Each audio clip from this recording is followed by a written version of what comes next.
High বন্ধুরা, চলে এসেছি পরের পেজে। আমার বইয়ে থার্ড পেজের পেজ নাম্বার 307 পড়া নিয়ে। দেখো, ছোট রবি, ছোটদের রবি। তাহলে আমরা রবি ঠাকুরের গল্প পড়ব। আর এখানে দেখো যেগুলো দাগ দিচ্ছি, দেখো রবি ঠাকুর থাকতো কোথায়?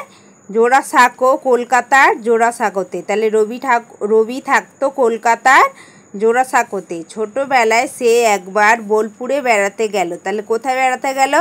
বোলপুরে। সেখানে মাথার উপর নীল আকাশ। তাহলে মাথার উপর কি? নীল আকাশ। মাথার উপর নীল আকাশ, তারপর চারপাশে নানা গাছ। তাহলে তাল, শাল, আম, খেজুর, সোনাঝুরি, পলাশ। গাছে গাছে পাখি, কাছেই একটা নদী, নদীর নাম কোপাই। তাহলে নদীর নাম কি? কোপাই। তার পাশে লাল মাটি। তাহলে কি মাটি? লাল মাটি। কাকড় নুড়ি মেশানো। মাঝে মাঝে তার দুই দিকে মাটি ধুয়ে আসছে, কোথাও লাল মতো, কোথাও বা তিলার মতো, আবার কোথাও মানুষের মতো। এই রকম জায়গাকে বলে খোয়াই। তাহলে এই রকম জায়গায় কি বলে? খোয়াই।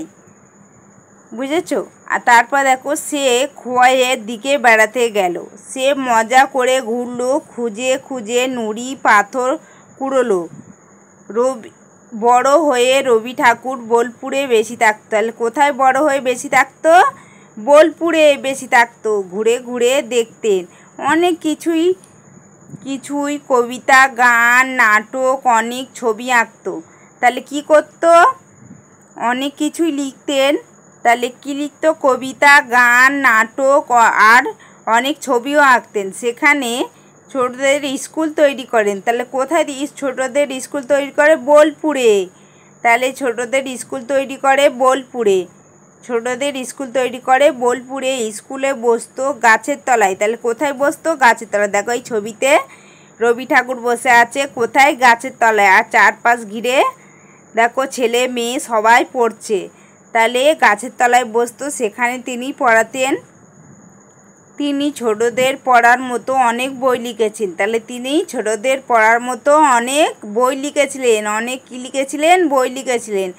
দেখো, তিনি ছোটদের পড়ার মতো অনেক বই লেখেন। তোমাদের সহজপাঠ বইটি তারই লেখা। তাহলে কি? সহজপাঠ বই কার লেখা? রবীন্দ্রনাথ ঠাকুরের। তাহলে তোমাদের সহজপাঠ বইটি তারই লেখা। তাহলে সহজপাঠ বইটি কার লেখা?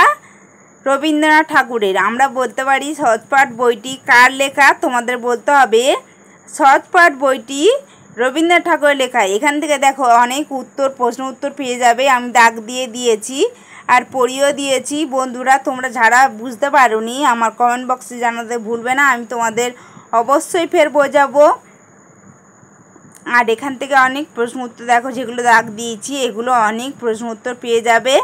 আর আমার পড়ার ভিডিওটা ভালো লাগলে অবশ্যই লাইক, কমেন্ট, শেয়ার করবে। দেখা হচ্ছে পরের ভিডিও নিয়ে। টাটা।